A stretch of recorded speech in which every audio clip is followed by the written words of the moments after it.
दिमाग में खून का दौरा बढ़ता है। अच्छा। जिससे उसे ज्यादा ऑक्सीजन और पोषक तत्व मिलते हैं।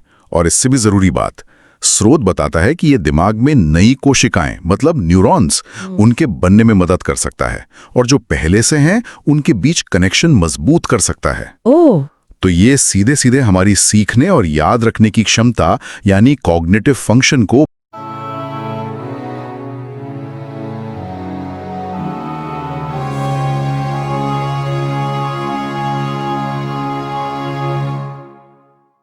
नमस्कार। आज हम साइथामाइंड के एक बड़े दिलचस्प लेख पर बात कर रहे हैं। टॉपिक है मन की शक्ति।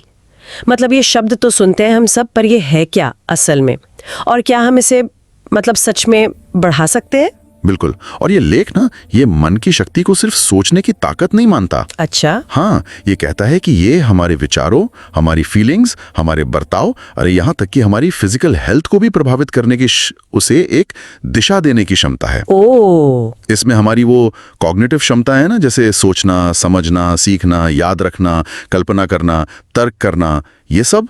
और साथ ही इरादे की मजबूती, फोकस करने की हमारी एबिलिटी, हमारे विश्वास और हम चीजों को कैसे देखते समझते अवलोकन, वो भी। तो ये सिर्फ दिमागी कसरत नहीं हुई, ये तो जैसे हमारी पूरी अंदर की दुनिया को संभालने जैसा है। और आपने कहा कि लेख ये भी कहता है कि हमारे विचार हमारी रियलिटी को बदल सकते हैं। ये थोड़ा गहरा है। हाँ, लेख इस पर जोर देता है। ये कहता है कि हमारी जो मानसिक स्थिति है, हमारे इरादे, हमारे विश्वास, वो सब मिलकर न सिर्फ हमारा अंदरूनी अनुभव बदलते हैं बल्कि बाहरी हालात को भी प्रभावित कर सकते हैं। मतलब इच्छित परिणाम पाने में मदद कर सकते हैं। सच में? हाँ। हालांकि लेख ये कैसे होता है इसकी कोई बहुत गहरी साइंटिफिक वजह नहीं बताता, पर इशारा करता है कि अगर मन फोकस्ड हो, पॉजिटिव हो, तो शायद बाहरी दुनिया में अवसर खोद आते हैं या मुश्किलें आसान हो जाती हैं। दिलचस्प। और शायद इसीलिए लेख में ध्यान या पॉजिटिव थिंकिंग जैसी टेक्निक्स की बात है। ये कैसे मदद करती हैं फिर इसमें? स्रोत के हिसाब से इन टेक्निक्स का मेन मकसद है खुद के बारे में जानना, मतलब सेल्फ अवेयरनेस बढ़ाना, मन को शांत और साफ करना और अपने विचारों और भावनाओं पर थोड़ा कंट्रोल पाना। तो जब मन कम भटकेगा, ज्यादा फोकस्ड रहेगा और नेगेटिविटी से हटकर पॉजिटिविटी पर रहेगा, तो इंसान अपने गोल्स की तरफ ज्यादा असरदार तरीके से बढ़ सकता है।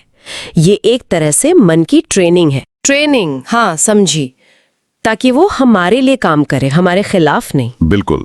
एक अनुशासित मन ही तो पॉजिटिव बदलाव लाएगा और जिंदगी को बेहतर बनाएगा। ठीक है, तो ये तो हुई मन की शक्ति और उसे साधने की तकनीकों की बात।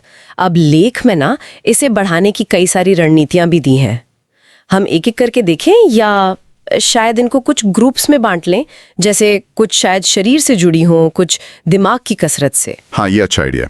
हम इन्हें कुछ कैटेगरीज में देख सकते हैं। पहली शायद हो सकती है शारीरिक नींव, मतलब दिमाग की देखभाल।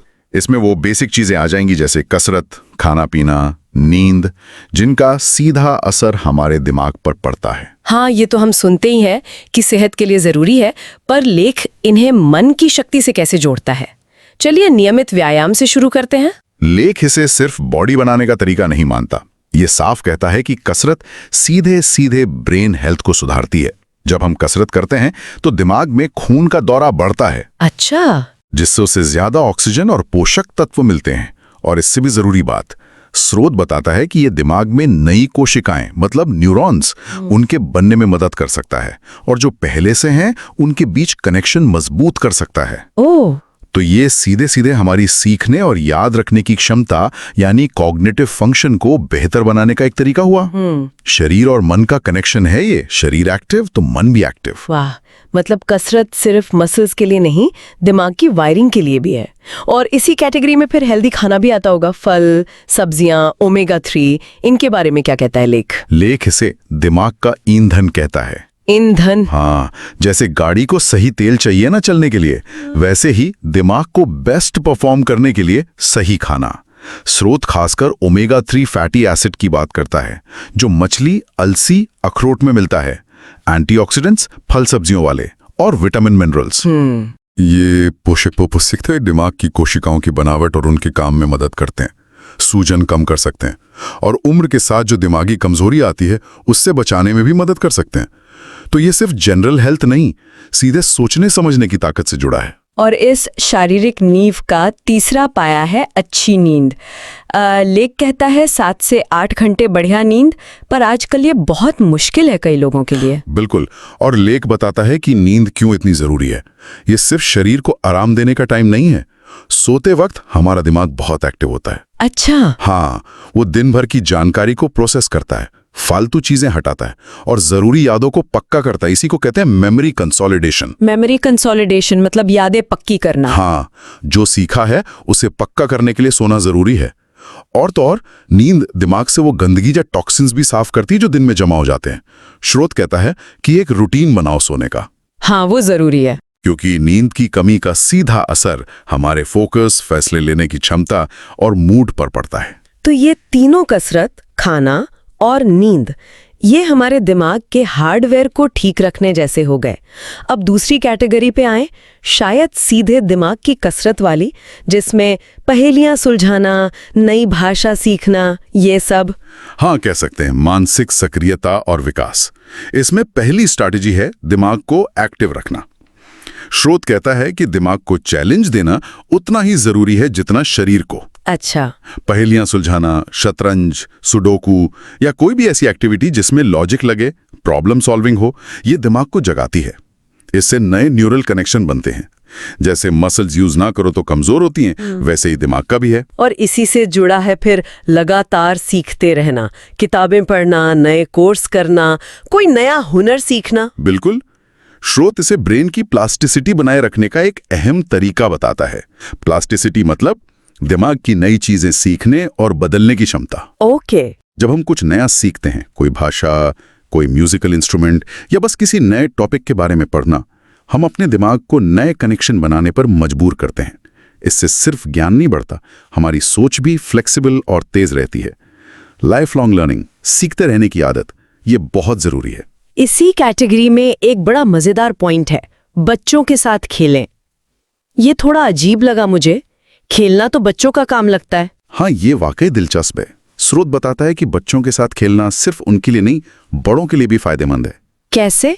ये हमें प्रेजेंट मोमेंट में लाता है, स्ट्रेस कम करता है और क्रिएटिविटी को जगाता है। जब हम बच्चों के साथ खेलते हैं तो हमें स्पॉन्टेनियस होना पड़ता है, नियम बदलने पड़ते हैं, कल्पना करनी पड़ती है। ये सब बेहतरीन दिमागी कसरत है। हाँ, बात तो सही है। और फिर वो सोशल कनेक्शन और खुशी जो मिलती है वो अलग। स्रोत इसे एक ऐसा अनुभव बताता है जिसमें दोनों का फायदा है, सीखने और खुशी का मौका, और शायद दुनिया को नए नजरिए से देखने का भी। तो हमने बात की शारीरिक नींव की और दिमागी कसरत की। अब तीसरी कैटेगरी, शायद हमारी भावनाओं और ध्यान को मैनेज करने वाली रणनीतियां, जैसे स्ट्रेस मैनेजमेंट और ध्यान। हाँ, ये बहुत ही महत्वपूर्ण कैटेगरी है, भावनात्मक संतुलन और मानसिक स्पष्टता। इसमें सबसे पहले आता है तनाव प्रबंधन। स्रोत साफ कहता है कि थोड़ा बहुत स्ट्रेस तो ठीक है, पर लंबा चलने वाला या बहुत ज्यादा स्ट्रेस, मतलब क्रॉनिक स्ट्रेस, वो हमारी सोचने समझने की शक्ति को खराब कर सकता है। ये हमारी याददाश्त को कमजोर कर सकता है, फोकस करना मुश्किल बना सकता है और फैसले लेने में गड़बड़ कर सकता है। इसलिए स्ट्रेस कम करने वाली तकनीकें जैसे गहरी सांस लेना, योग, नेचर में टाइम बिताना या अपनी पसंद की हॉबी करना, इन्हें रोज की जिंदगी में शामिल करना जरूरी है। ये सिर्फ अच्छा फील करने के लिए नहीं, दिमाग को पूरी क्षमता से चलाने के लिए है। और इसी से जुड़ा हुआ है माइंडफुलनेस और ध्यान का अभ्यास। बिल्कुल, माइंडफुलनेस मतलब बिना जज किए अभी इस पल पर ध्यान देना। ध्यान इसका एक तरीका हो सकता है। स्रोत बताता है कि रोज माइंडफुलनेस या ध्यान करने से हमारे दिमाग का वो हिस्सा जो मन भटकने पर एक्टिव होता है, डिफॉल्ट मोड नेटवर्क कहते हैं उसे, वो शांत होता है। अच्छा। इससे फोकस करने की क्षमता बढ़ती है, विचारों में क्लैरिटी आती है और हम अपनी भावनाओं को बेहतर तरीके से संभाल पाते हैं। ये हमें अपने विचारों और भावनाओं के बारे में ज्यादा जागरूक बनाता है। एक तरह से ये उस फोकस और इरादे को बनाने में मदद करता है जिसकी बात स्रोत ने शुरू में की थी। और शायद इसी कैटेगरी में ब्रेक लेना और आराम करना भी आएगा, खासकर जब कोई दिमागी मेहनत वाला काम कर रहे हो। निश्चित रूप से। स्रोत कहता है इसे इग्नोर मत करो। लगातार घंटों तक किसी काम पर फोकस करने की कोशिश असल में हमारी प्रोडक्टिविटी और एक्यूरेसी कम कर सकती है। हमारा दिमाग स्प्रिंट के लिए बना है, मैराथन के लिए नहीं। छोटे छोटे ब्रेक लेने से भले ही 5-10 मिनट के हों, दिमाग को रीसेट और रिचार्ज होने का मौका मिलता है। इससे मेंटल फटीग नहीं होती और हम फ्रेश होकर काम पे लौटते हैं। बैलेंस बनाना है, मेहनत के साथ आराम भी उतना ही जरूरी है। ठीक है, तो 3 मुख्य कैटेगरीज हो गई, शारीरिक नींव, मानसिक सक्रियता और भावनात्मक संतुलन। अब कुछ और रणनीतियां बची थीं, जैसे सोशल मेलजोल और सप्लीमेंट्स। क्या इन्हें हम चौथी कैटेगरी में रख सकते हैं, बाहरी मदद और रिश्ते? हाँ, ये सही रहेगा।